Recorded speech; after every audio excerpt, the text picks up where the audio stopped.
Երեխեք, Ինչ եք այսքան նոր։ Սոված ենք։ Իսկ ես սուրճ եմ ուզում։ Լավ, հասկացա։ ժամանակն է շարժվելու մի տեղ, Որտեղ ամեն ինչ իր տեղն է ընկնում եւ բոլորի տրամադրությունն ակամայից բարձրանում է։ Դե, ամրա գոտիները կապեք։ հաջորդ կայարանը արդյունավետ կանգառ։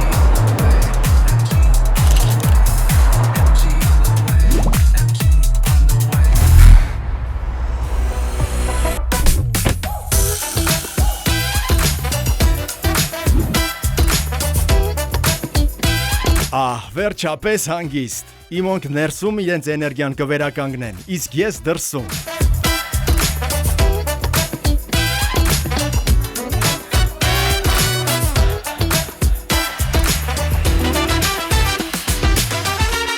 Իմանք սար պիտի բարձրանան, բայց առանց խորոված ոնց, էթիկային դեմ է։ Իմանք էլ պիկնիկի են գնում, բայց սկզբում 6 սելֆի, 7 կեքս ու 10 հարց։ Ինչ հագնեմ։ Թորնիկը քաղցրավենիք էր ուզում, պապը հիշողություններ, ես փորձառու շարժիչով ու մեծ սրտով երկուսին էլ սպասարկել եմ։